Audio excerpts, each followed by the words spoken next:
Good evening and welcome to TalkSports, our midweek program where we speak with the movers and shakers of sports, the sportsmen, the sportswomen, administrators past and present. Well, on this week's program, we move to a special topic, that of sports tourism. Indeed, yes, sports tourism. And it's a very burning topic and dear to the Caribbean in particular. And our special guest this evening will look at the advantages, especially, well, we look primarily at the advantages of sports tourism to regional, that's Caribbean economies. So I want to introduce my special guest this evening. He is the chairman of the Grenada Tourism Authority and the person is no stranger to the media, no stranger to the issues of sports tourism in particular. I'm speaking of Mr. Barry Collymore. Let me welcome Mr. Barry Collymore to our program. Good evening to you, Mr. Barry Collymore. Hi, Michael. How are you? I'm fine. You forgot one of my titles. Tell me the title. Your friend. A friend in you mean? Your friend. Oh, my friend. Barry always is my yeah. But no, but that's the most important thing. Indeed, yes. And folks, and Barry say friend in terms of we go back a long way. We go back a long way. I mean, I don't think there's anyone on the program who I've spoken to who would have gone back that way. I mean, I'm talking about years now. Yes. And by way of introduction too, I should let you know, folks, that Barry Collymore, I should say Barry Collymore's credential spreads all the way. I mentioned in the media as well, because when we speak about the media, we speak about the Caribbean Broadcasting Union, for example, CBU, for those who may know. We don't hear much about CBU now. We hear a lot about CMC and others and Carib Vision and things, but CBU was the go-to in terms of Caribbean broadcasting back then. And one would recall Barry in the newsroom as well. And Barry would have had experience with Olympics and all these sort of things, you know. Right. So so I'm saying that in the context of the discussion this evening, I think falls in the lap of Barry as the chair of the Grenada Tourism Authority. So Barry, let's look at the whole issue regarding Caribbean tourism and sports tourism in particular. What we'll say a multi-billion-dollar industry. And how do you think Caribbean countries can zone in on the whole issue of sports tourism, which was a big thing a few years ago in terms of in terms of the Caribbean? It was among CARICOM discussions and all these sort of things. We have just about everything in terms of infrastructure. I'm talking about sporting facilities. We have the beaches, we have the hotels, and we have the warm hospitality, So how can we as Caribbean countries, Barry, zone in onto the advantages of sports tourism in a post-pandemic era? Well, let me just start by congratulating the West Indies cricket team for their phenomenal rise in the test rankings. Certainly, yeah. I was looking at it today. I spoke to Raw Lewis today, and our dear manager. So I'm so proud of the West Indies team. They're doing well, and as a Caribbean man, I feel very proud of the progress that they're making, and credit to the team and the leadership of the West Indies Cricket Board. In terms of sport tourism, Michael, it is something that we have failed to capitalize on in a big way, but it's not too late for us to capitalize on it. And let me explain. In a post-pandemic era, post-COVID, or we still are in COVID period, but we like to think that, I hope that we are more away from it than into it. One of the things that is going to be most important for travel is safety. And the Caribbean has been able to do relatively well. I mean, there's some exceptions, but in general, the Caribbean has done very well in their management of the COVID pandemic. And I knocked wood here because there's still some way to go. We're not out of the woods, and I'm not suggesting that. But I think that the cooperation of the people of the Caribbean, the policy set by the government, and support from the private sector and the non-governmental organizations has been good, and it has put us in most islands in the Caribbean in a good place.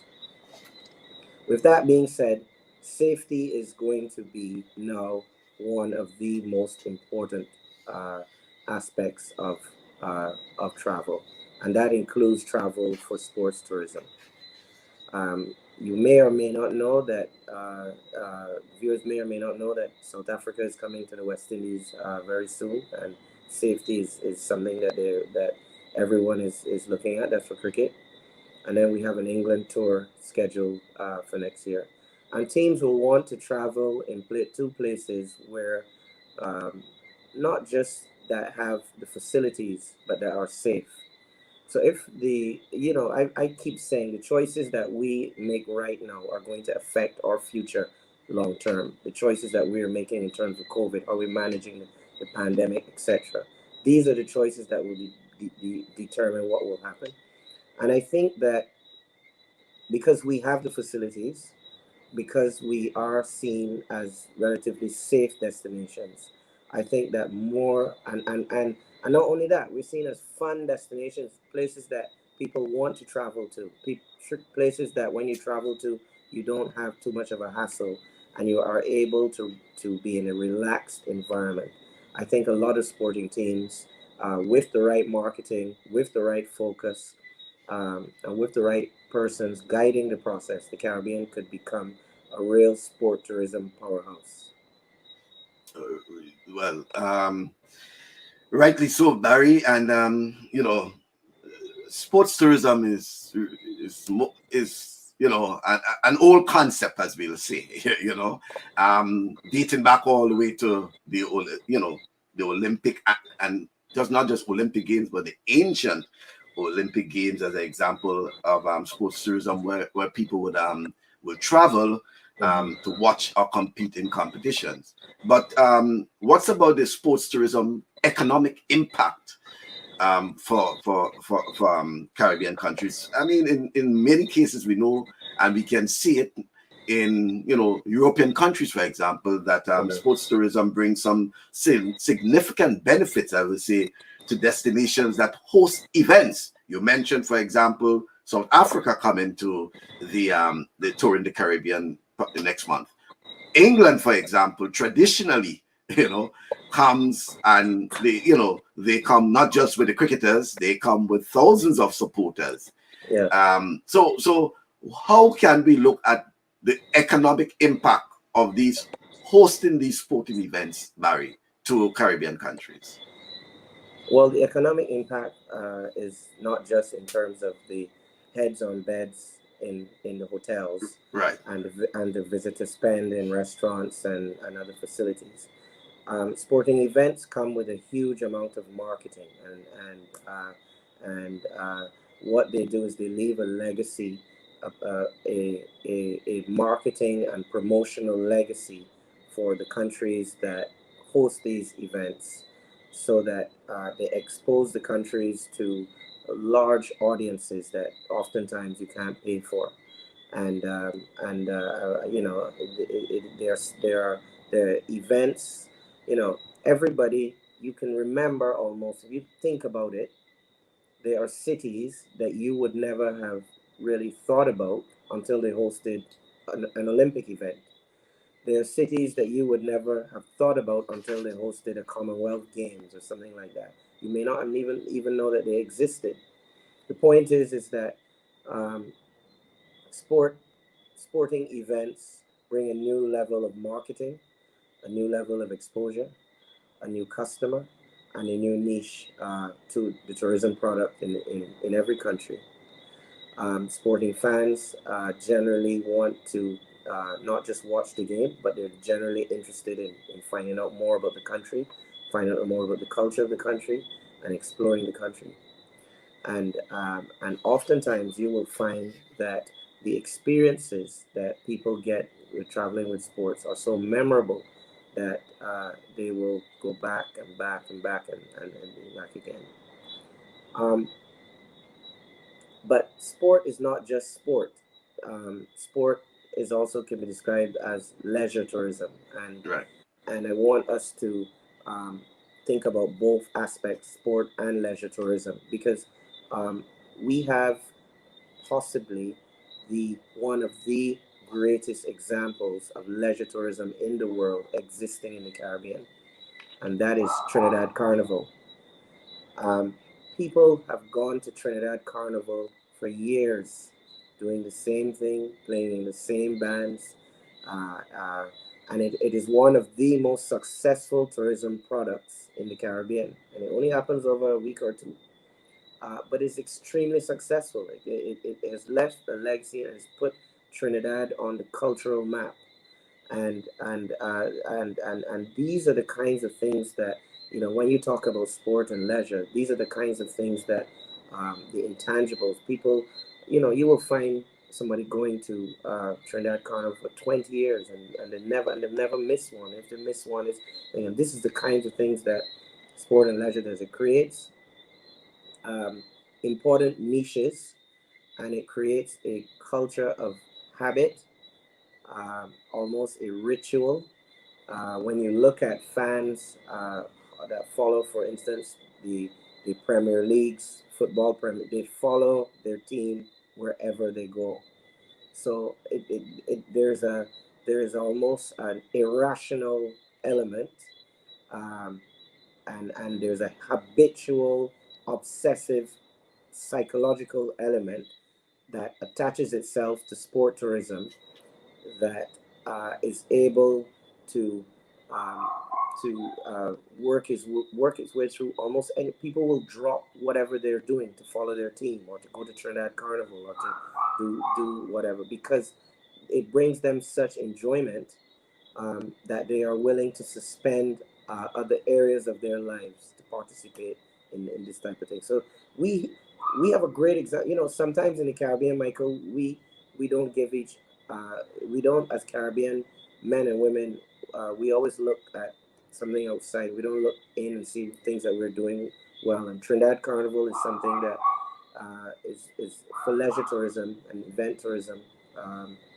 Is something that is really has become a global event. There are other things, it really has created a niche, and almost a ritual. Mhm.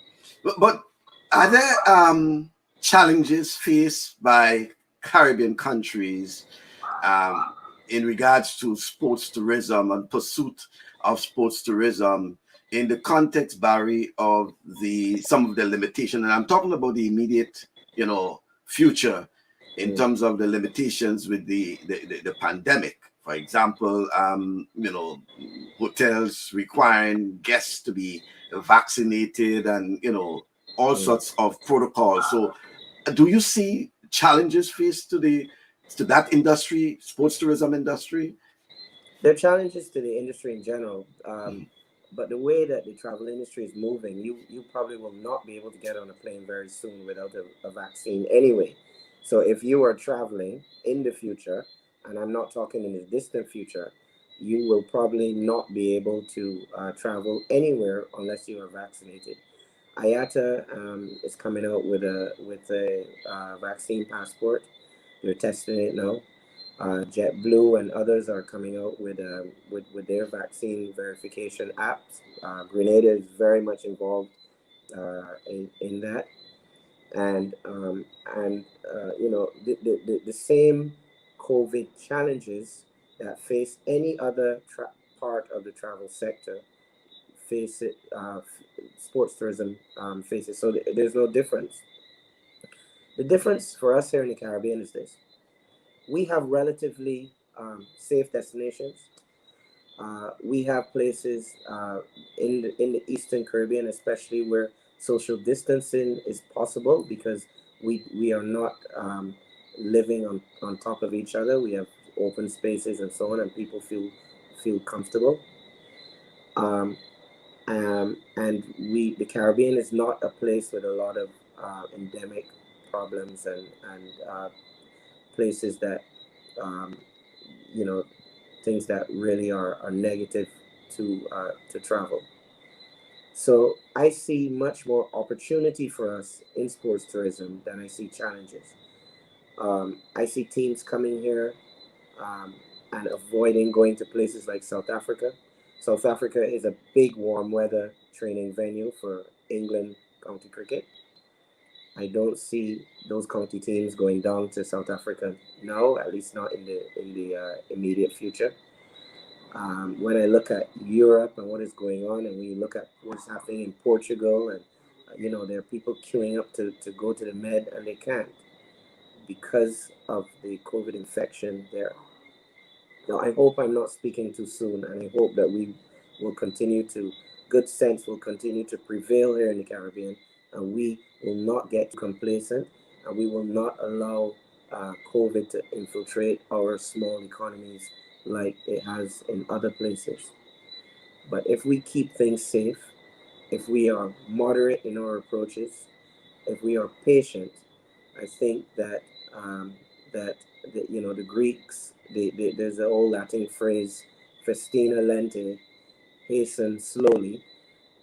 If we uh, are measured and careful in our reopenings, I think that we could reap serious rewards um, from event, leisure, and traditional sporting tourism.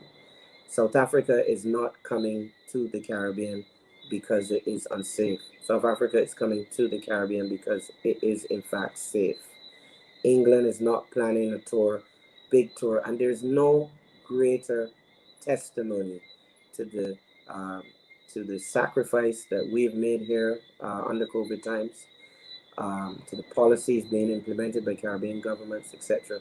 And this England tour, which is coming up, and people, it is a great demonstration of the way, uh, and if we get it right, it will be one of the great uh, marketing displays for the Caribbean in terms of not just our cricket legacy and traditional cricket legacy, but in terms of the way that we have managed this pandemic. So that I see a lot of opportunity, Michael. I see areas that are maybe out of bounds for a little while because of the way that they have managed or not managed the COVID situation. And please, I'm not trying to be. I hope I don't sound opportunistic, and I'm not um, making light of anyone's serious situation. But I'm just identifying the facts here that we have uh, a really, really uh, unprecedented opportunity now to capitalize on sport, leisure, and event tourism. But and if probably you can go into some more details, Barry, in terms of Mhm. specifics. What sort of initiative you think that Caribbean countries could develop, aimed at the diversification of the local economies, and away from more or less the historic dependence on just tourism itself, and using sports tourism as one example. I mean, you say that you're seeing opportunities available. Mhm. Could you be specific in terms of some initiatives that you believe that you know Caribbean governments, Caribbean countries can zone in on? Certainly for professional sport, I think that we can certainly look at more professional sporting teams coming to the Caribbean for warm weather training because of the problems that exist in Europe and some parts of Africa, which were the traditional warm weather training venues. I think that there's a huge, huge opportunity, and Grenada should capitalize on this. In fact, we had a meeting of the GTA today. We discussed this.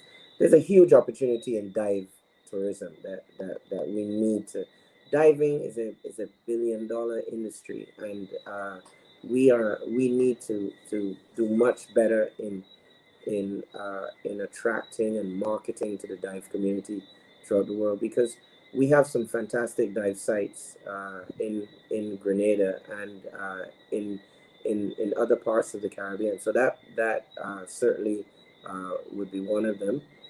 And not only um, diving and professional sports, but when you look at um, the the um, the aspect of community tourism, and um, for a people are traveling much more now, and the data is showing this, that uh, people want much more unique experiences when they travel. So let me give you a specific example.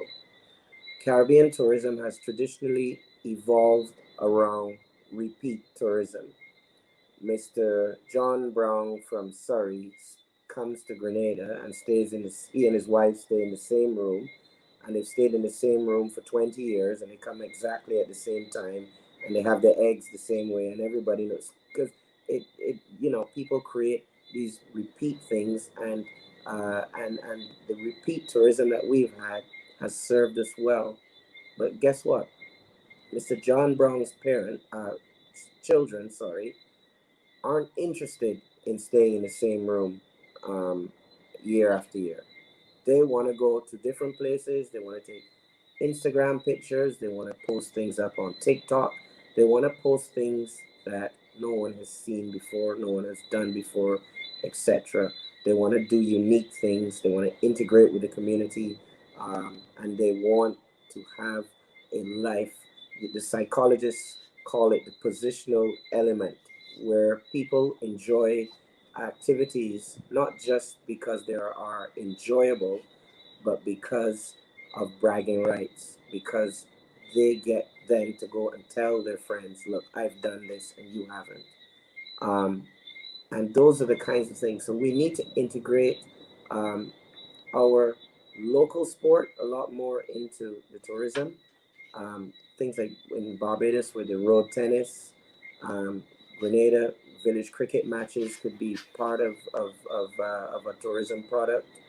Um, People want to integrate more, and particularly post-pandemic, community tourism is going to become even bigger, because people will want uh, to give back, and they want to feel a part of a community. People have been pent up in their homes and um, their own little bubbles for too long, and there's a longing and there's a pent up demand for people to explore and do new things and all of that. And we have a fantastic opportunity to showcase not just our sport but our culture. Shakespeare Mass and boat building in Carriacou, and Jab Jab in Grenada, and all of the Jamaicans with their uh, dominant reggae culture, Trinidad music, the French influence in St. Lucia, all of these things with sport and leisure. We have an opportunity now to um, strategically add um, elements of our own culture to traditional tourism, to make it more interesting, to make it more fun, to make it more Instagrammable, and certainly to create more desire for new travelers to come to Grenada and the Caribbean.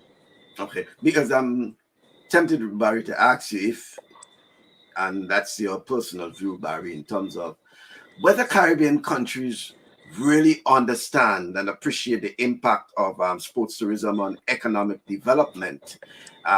You know, you give some examples, Mhm. Barry, of some initiatives, but do you get the feel that, Caribbean countries are thinking of the real economic facts regarding sports tourism, or do you think that we are being left behind?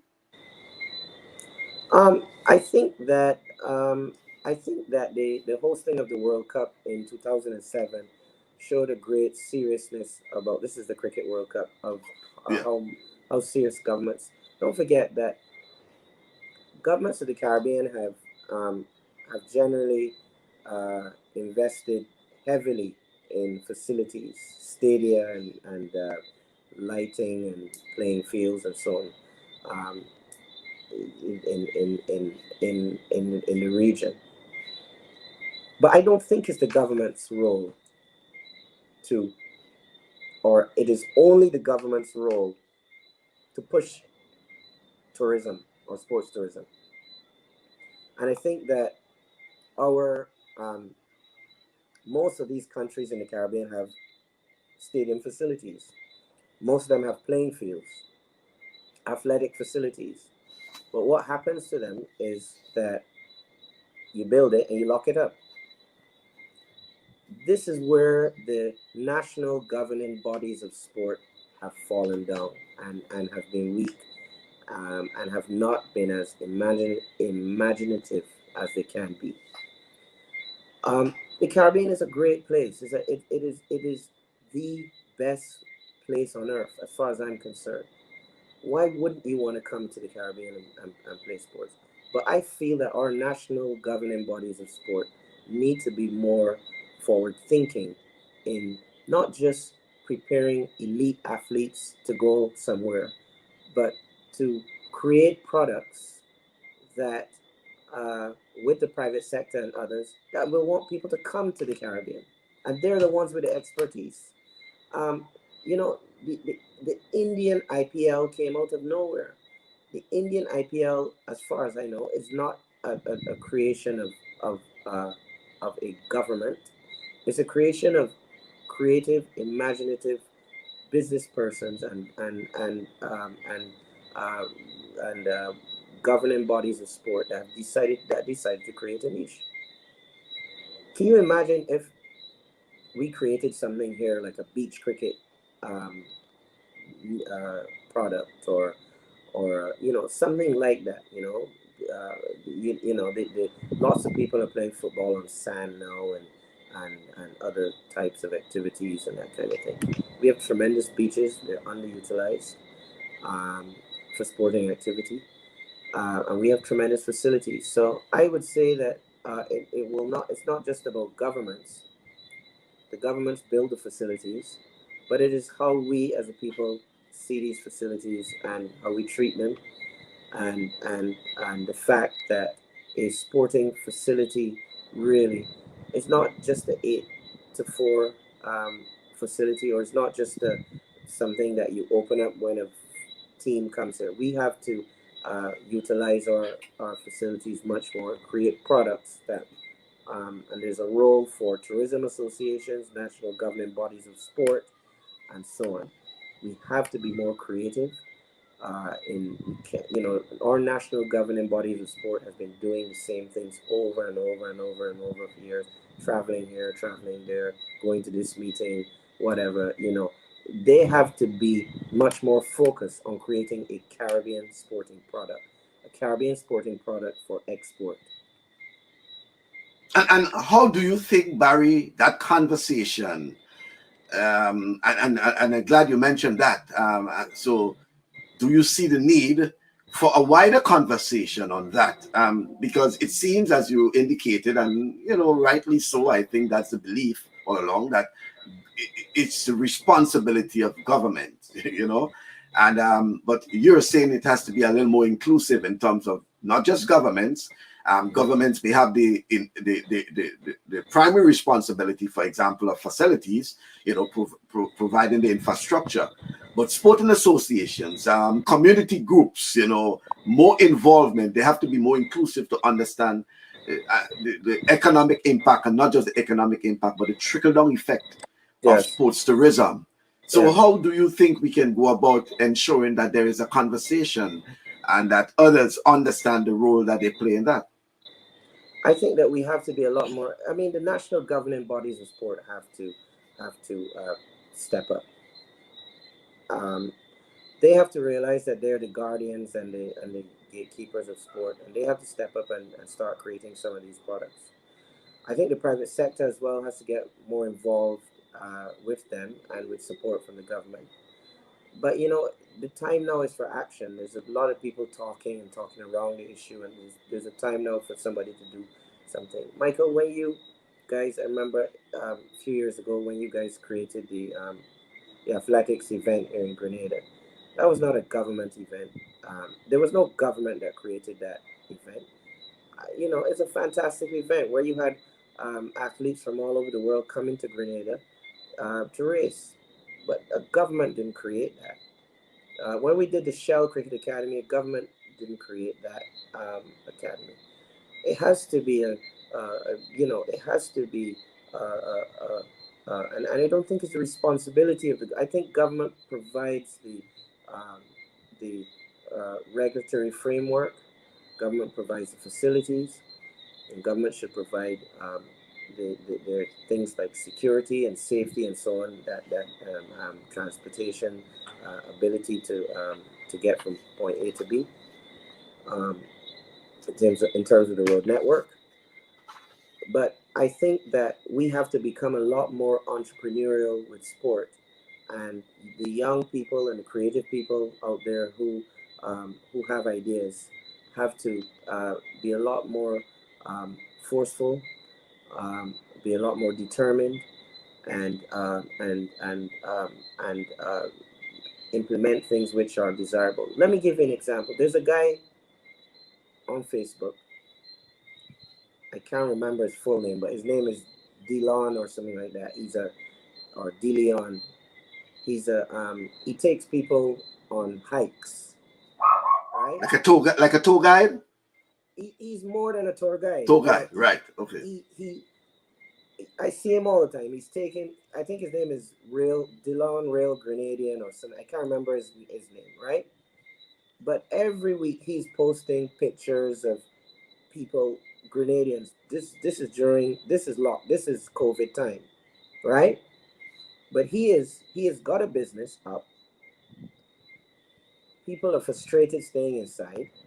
He's obviously got all the protocols and the permissions and so on, and he is capturing fantastic photography, and he is taking people all around Grenadians all around Grenada, um, on these hikes, and every week you see the groups are growing, and it's not just him that's doing it. The other people are doing, private people that are doing other things that are imaginative, that are creative, and this is where we need to realize that sport is something that it's not just about cricket ball or football.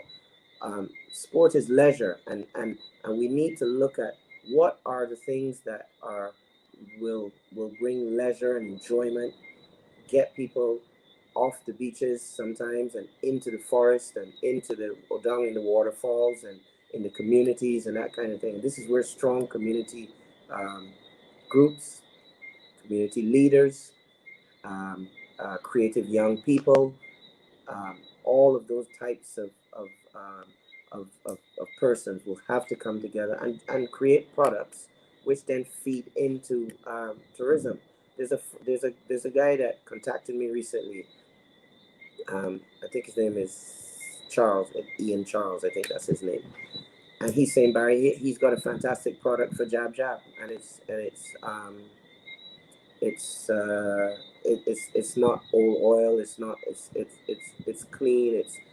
It's not toxic, and it's something that they think that tourists might want to do. Why wouldn't you want to? And you know what they do? A lot of these tourists, a lot of people, they just want to put it on their skin, take a picture, and post it, and then but that's all really they want to do. There are cases all over the world where people um, do things.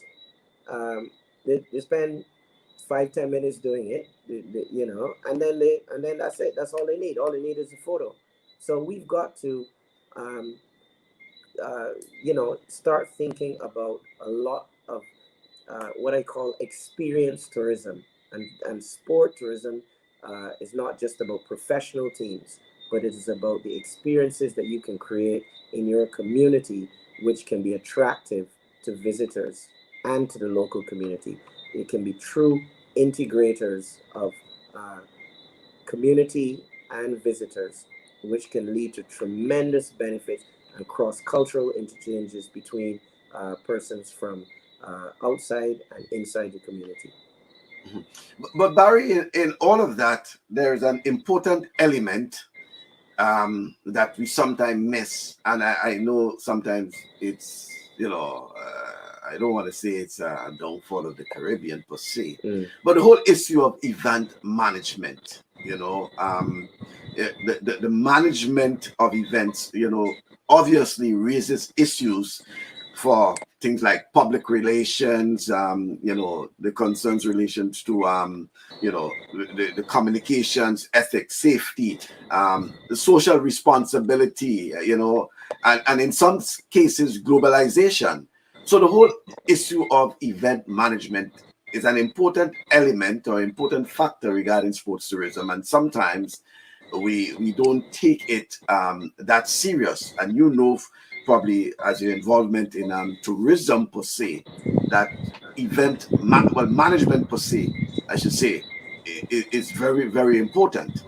How do we ensure that in the pursuit of sports tourism, that we do have the personnel, we do have the resources in terms of event management? Well, we've got to do a lot more with training, Right. not just event management, but training and service in general. Um, a few weeks ago, myself, my partner Danny Fakri, and Naguib Sawiris launched the West Indies School of Hospitality, which is going to start with close to 6,000 scholarships for persons in the hospitality and leisure sector. And a big part of that um, is going to be focused on service quality management, leadership, etc. We've got to, we've got to do more training. We've got to have more exposure. The great sporting event destinations did not start off at 100. They started off at 30, 40, 50, and they went up to 100. Really and truly, you don't know how to do something until you do it. And the more we do, the better we should get at it. So a combination of training and and actually getting products out there that are marketable and that you can improve on and uh, and so on.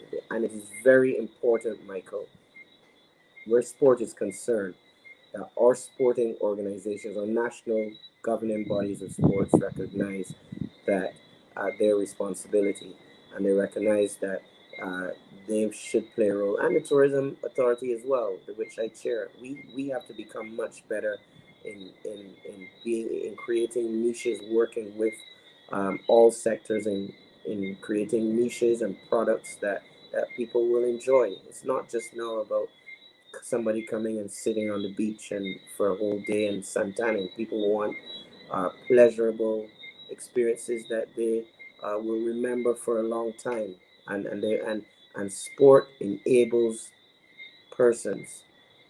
It builds camaraderie. It builds linkages in the community, and it enables people to form bonds of. I mean, if you play sport with a man, um, or a woman or whoever, um, over the years, and you're on the same team, if you've ever been on the same team as somebody, you remember that person for years. You played competitive, and oh yes, I played against you, and those are the kinds of that's the kind of rivalry and things that are healthy. And let me say this, and this may be a little bit controversial, but I feel that as well, that um, in a sense, the way that we socialize in the Caribbean, or the way that we are um, beginning to, the heavy reliance on liming and alcohol as our avenues of leisure is probably one of the reasons why some places are having a harder time with the pandemic than others, because we have forgotten some of the traditional ways in which we socialize, um, through sport and people aren't playing as much sport as they used to. Um, Men will spend the whole day on the block lining, and I'm not condemning anyone or saying that that's a bad thing. But when you look at our incidence of non-communicable diseases, um, high rates of hypertension and diabetes, is because we have become too sedentary. And um, you and I know, Michael, when you watch as a kid, when you watch the West Indies on TV, if you're fortunate to have a TV or you watch it by your neighbor, and the game ends, especially when the West Indies, like, the first thing you do is you go out in the road and you play cricket with the boys, or you because that example is there. Um, I think that we have to. Sport is not just, um, in terms of sports tourism, it's not just about the visitor. It's also about us and keeping our populations healthy, and setting an example for future generations. So I think it's extremely important, and I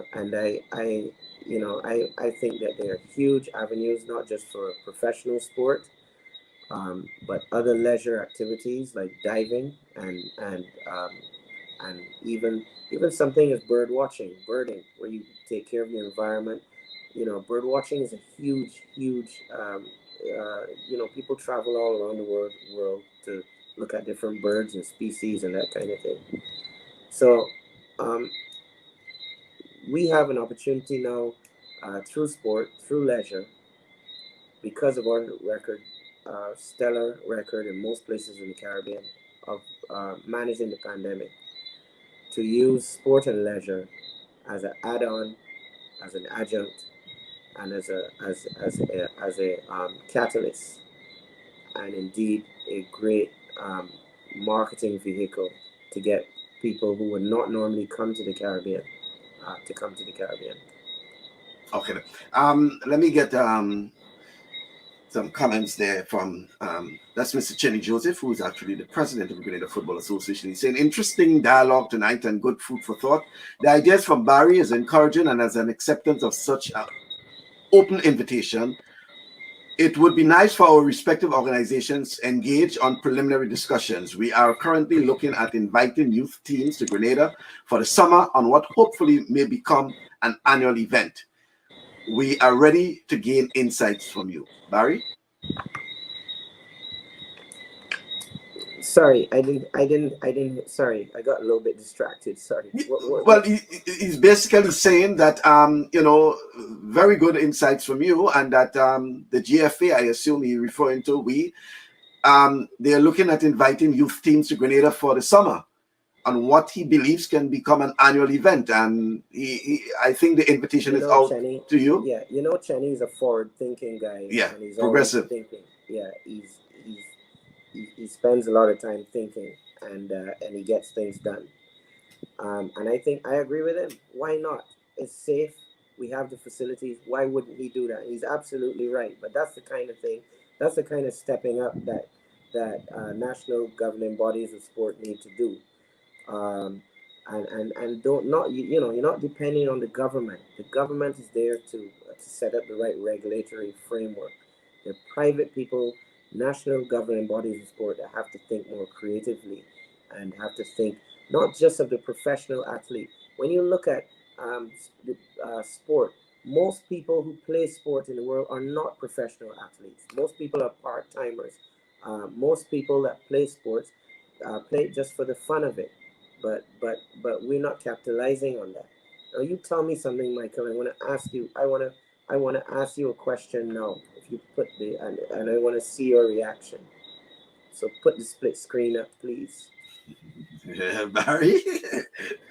If you are in Grenada and you arrive in Grenada tomorrow, right, with a group of friends, and you wanted to play a game of cricket, hardball cricket, and you were trying to find a prepared pitch, how would you find it? Oh, well, you have to, whether it's the Ministry of You can't Sports. even answer. No, I'm saying whether it's the Ministry of Sports or whether it's the Grenada Cricket Association. It shouldn't have to be that way.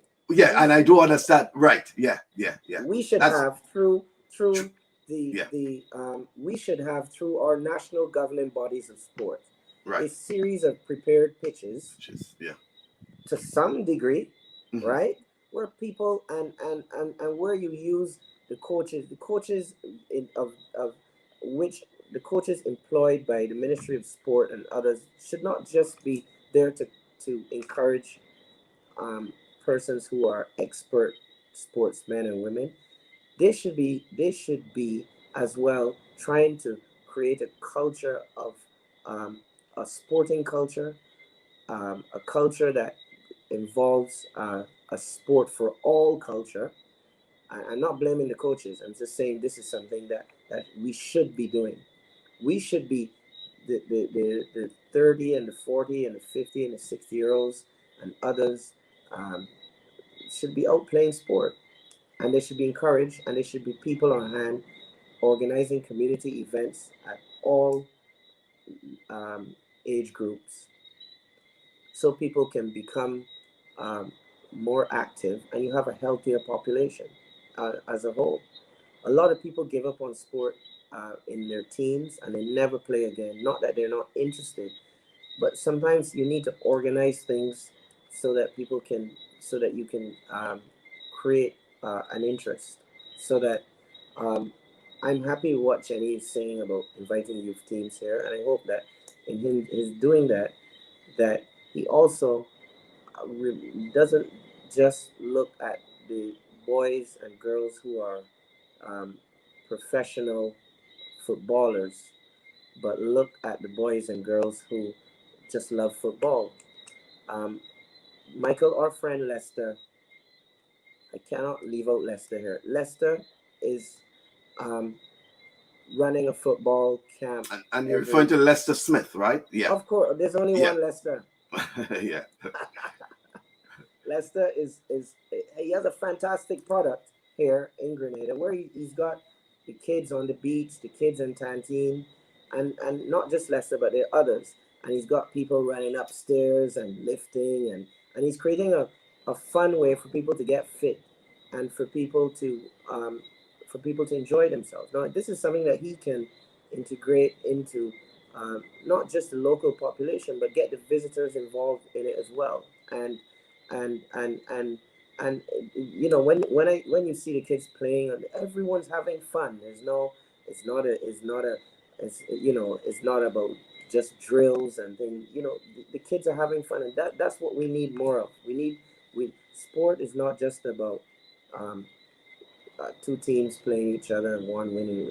It's about um, camaraderie, meeting people, the social element of it, people having fun, and that's what we have to also, we have to get more back to more what I call healthier socialization rather than just sitting idly and drinking or talking. Sport is a great way to bring communities and bring people together.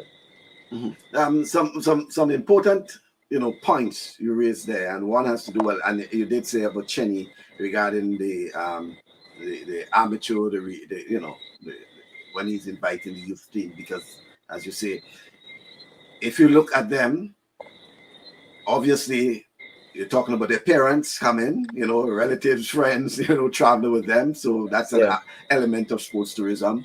Yeah. And in addition to that, you develop a relationship where 4 or 5 years from now, and in some cases we have seen they are repeated visitors because of the experience they would have had, coming at a very young age. Yeah, of course. We see, for Michael, can example, you St. George's imagine, right? University. St. George's Yeah. University is an Can you example. imagine? Can you imagine if somebody like Lester? I'm not Lester. I'm not picking on you, but somebody like Lester, um, went around to the hotels, and there are many families traveling with kids and so on, and offered uh, um, to football as well, not just to local population, but to um, kids um, of people who are on vacation here. You set up little football um, goals and stuff on the beach, and encourage visitors, and not just the kids but the adults, to play. It just adds to the experience. You know, this is something that people will sit down and talk about for years. Oh, we went to Grenada, and the guy just showed up with some. The guy said there will be this. No, well, not just show up. It's probably organized, and we played football on the beach, or we played cricket on the beach. You know, we've got to find a way of um, bringing sport tourism. Is not just about professional teams, but it's about the whole culture of sport and how we integrate it into not just the local population, but in with our visitors as well. Yeah, Sport and for all. right, and very important, Barry, too, in that I like the point with, because I recall, and you put me on the spot a while ago regarding that. No, but it's important, because what I recall some time ago, and I know thinking about it, the question Yeah. you asked was valid indeed, because I recall Yeah. some years ago when I was in Grenada at the time, visiting or so, some folks, apparently they were on a cruise, and Yes. they were actually a cricket team, albeit an amateur cricket team, and they were Yes. looking for somewhere to play cricket and a Can't team find to it. play cricket. Yeah. But and as you said, the facility, well, yes, we had canteen, we had the stadium, but a prepared pitch wasn't available. That's right. And it's a very important point you make, and I just recall that. And Yeah. in fact, I was at the athletic stadium at the time when they came around. And they were actually looking for it, and it was an opportunity that I would say that we would have lost. And it's Yeah. a very important point. We have the facilities, but again, there's nothing wrong in having the pitch prepared. It's not to say we play cricket every day, so there's Exactly. nothing wrong with that. But another interesting point, Barry, and it's more regional in the sense, and I want to look at Trinidad and Tobago.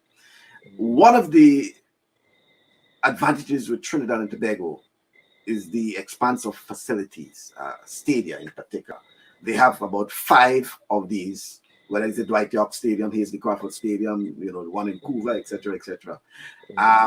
But whether or not, the point is whether or not Trinidad and Tobago is really utilizing facilities. Let's forget about the pandemic now. World-class facilities in that of a velodrome, swimming, Olympic-sized swimming pool. So when we look at the Caribbean, Trinidad falls into that of probably, especially the Southern Caribbean, in terms of world-class facilities, cricket, football, volleyball, swimming, just name it. Even tennis to an extent, because they have the tennis complex and things like that. How can we, and I'm saying we in that other countries like Grenada, St. Lucia, others may not be in the bracket of St. Lucia, of Trinidad and Tobago, to put these facilities available, at use. But how can we utilize? How can Caribbean countries come together and utilize? Bahamas is in the north, and they probably may be in a different bracket to an extent, closer to the southern U.S. And things like that. So, but how can we utilize facilities like in Trinidad, in terms of sports tourism? And one example would have been the CPL, for example. How when you talk about the IPL, the CPL is another one. Okay, how can we utilize these international facilities to the benefit of the region? The facilities in Trinidad you're talking Yes, about. yes, yes. Well, I mean, we need to be a lot more regional in general in terms of our whole outlook on tourism and travel. One of the greatest tragedies of Caribbean tourism is the demise of Liat, and I will always say that Liat should have been saved, and it should have been not. It should not have been in the position it was in the first place.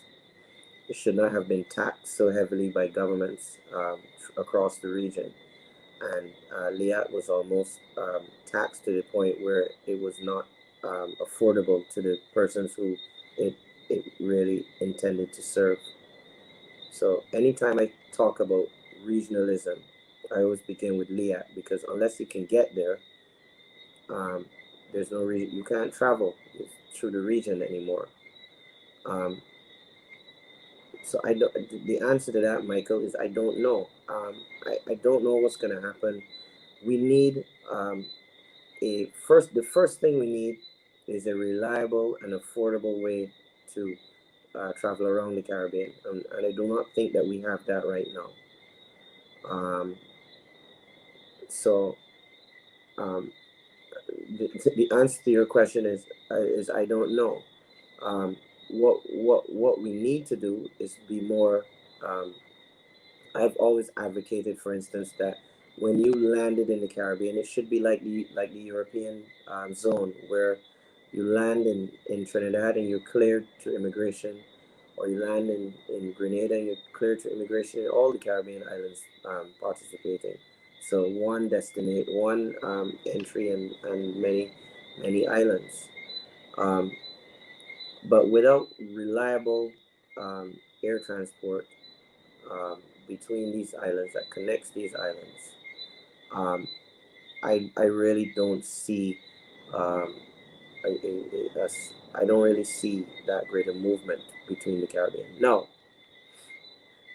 there's always exceptions and there are always things that can happen, um, but certainly we could be, for instance, having a talent ID system, which then um, which is a Caribbean talent ID system, which identifies talent from every Caribbean island and places that talent in the best facilities in the Caribbean. And if they are in Trinidad, then the kids are spend time in Trinidad training in some of the best facilities, because part of the reason why people don't go on is that they don't have the facilities. In Grenada, the swimmers are swimming in a pool that is not Olympic size, so they need an Olympic size pool to really progress. Um, and there are other examples of where facilities may be a hindrance. So we need probably a talent ID system identifying the best talent in the region, um, and a mentorship system that goes on with that, where the kids can train and exist in a safe environment, because safety is the most and protection of kids is the most important thing, where that would be concerned. And a system where if you have the facilities in Trinidad, then we, with the cooperation between the governments, you should be able to use them and get the best people training at the best um, facilities. But added to that as well, I keep coming back to the whole leisure aspect of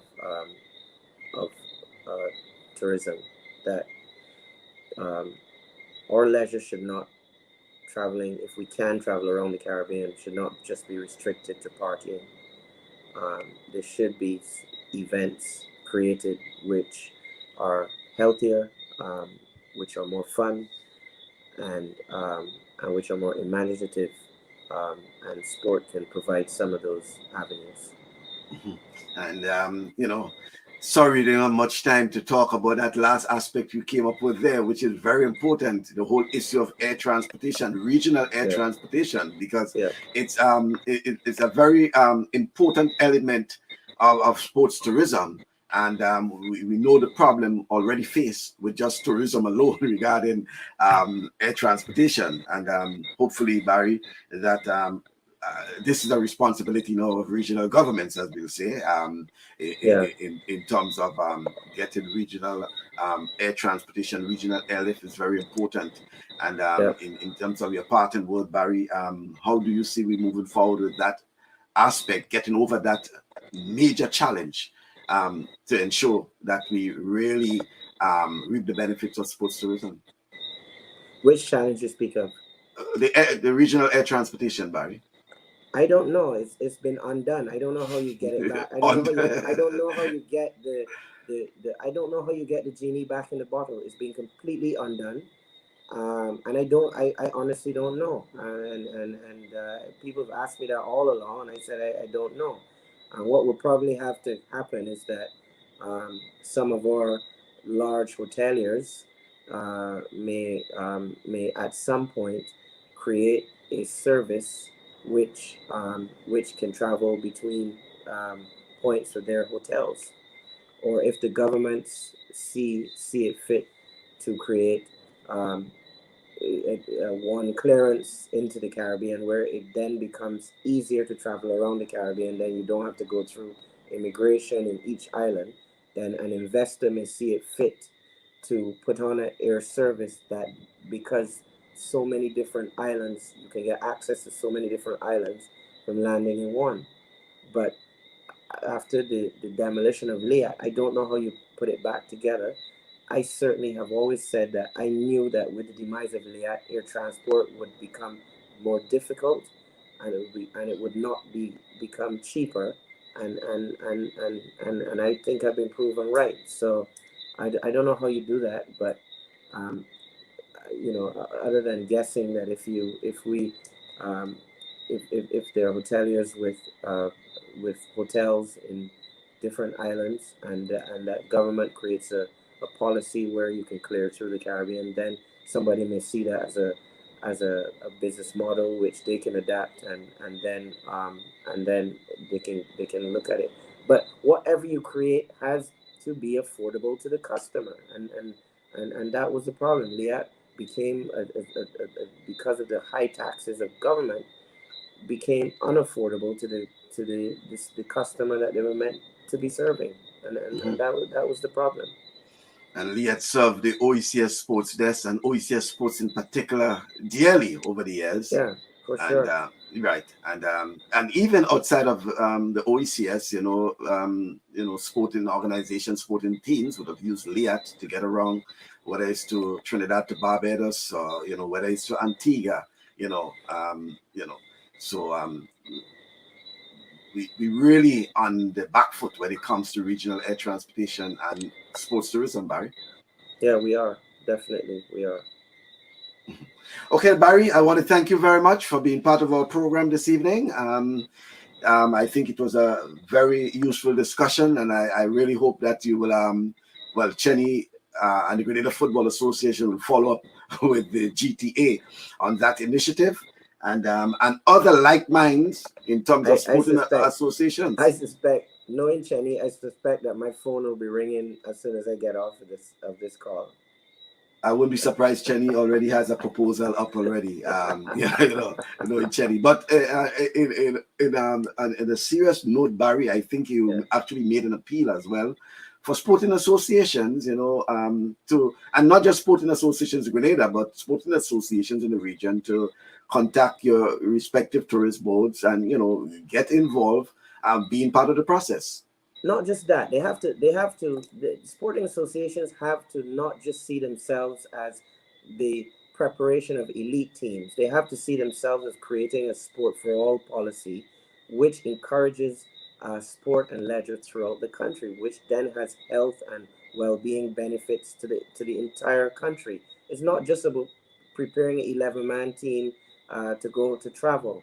I think the sporting organizations are missing the mark, where they have to realize that their um, their greatest legacy would be the propagation of sport throughout the entire country, creating linkages in communities, and in semi-professional and amateur leagues and so on. But we are focusing too much of our attention on elite sport, and you think that these sporting bodies think that identifying a youngster at 10 years old means that you have found the right athlete. That's not true. There are a lot of late bloomers that, if you have created a culture of sport, like in some other parts of the world, you look at places like Australia, um, um, then you will find that you may pick up people even far more talented in their later years, in their later teens. But the first thing that governing bodies have got to get back to is making sure that people enjoy themselves with sport. It should not just be about um, and all of them have nice buildings. These national governing bodies of sport, um, they all build these nice buildings, and so on. But what about the community? What about the average man in the street? What about encouraging that person who's liming on the block to come and play a sport or do something that is sporting oriented, that is fun, that is enjoyable, and that is healthy? And that is what they have to. I think that, in a sense, we've lost our way in terms of how sport is administered in some respects. We've lost our way in terms of what really is sport. Sport is meant for enjoyment. Yes, people can compete at the elite level, but most sport is not at the elite level. And I think that our national governing bodies of sport have got to focus more on the amateur and the community level, and create a climate where um, uh, villages and households this is about our future and molding young people across the Caribbean. And sport is a great sport and leisure. It's a great way of doing that.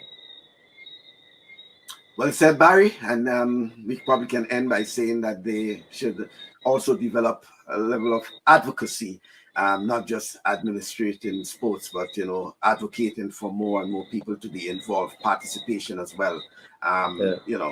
and things like that. So, thank you very much, Barry. I appreciate your Thanks, Mike. presence and your involvement. Yeah. Thank you very much, and thanks for inviting me. Okay then. We anytime you want to chat, just let me know.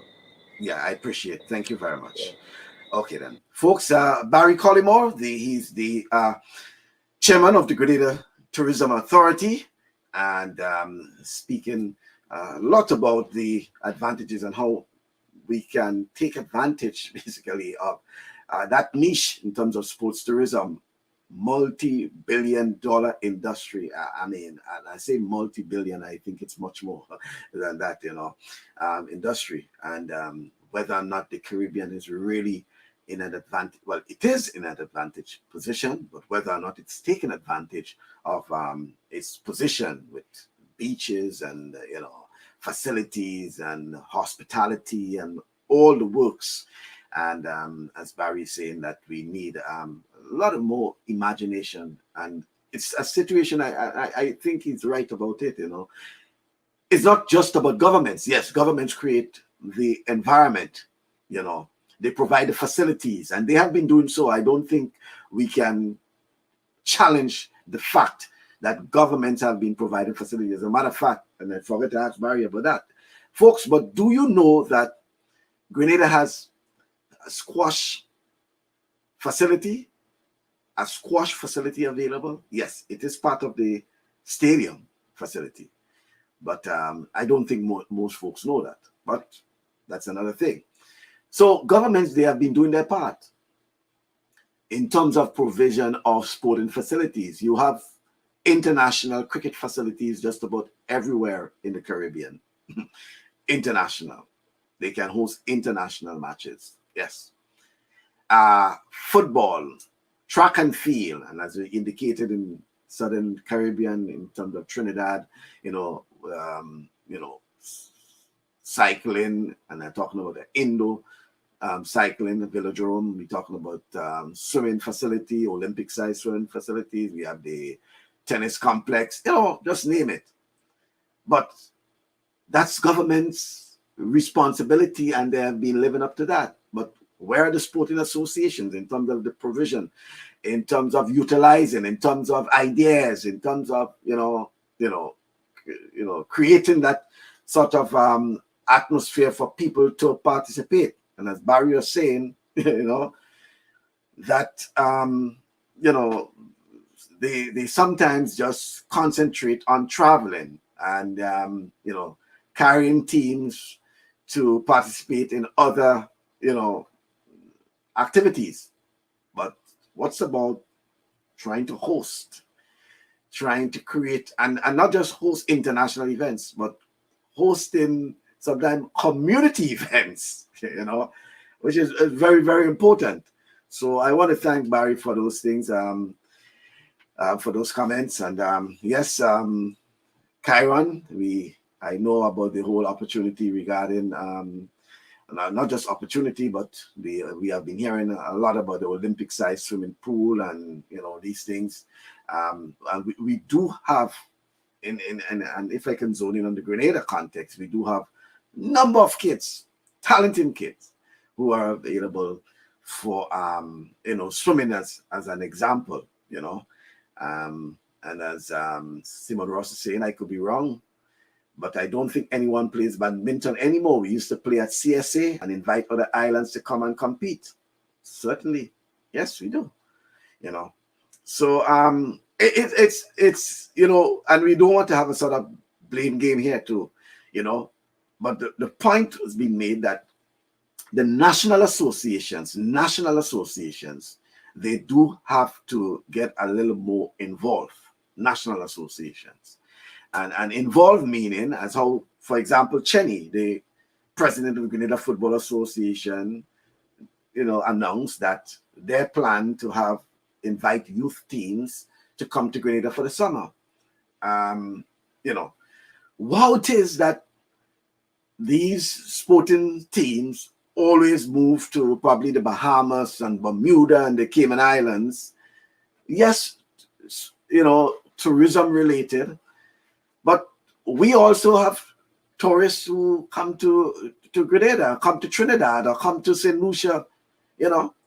Why it is we cannot ensure that we have initiatives, and this should not just be something regarding the Grenada Tourism Authority or the Grenada government, but the Grenada Football Association, the Grenada Cricket Association, whether it's the Volleyball Association. Well, I'd say volleyball, but I'm just looking at, those that may have the facilities, in terms of football and athletics. And they should be reaching out to whether it's other associations and inviting them and, putting things out there, marketing a facility. I mean, treat the athletics stadium as your home.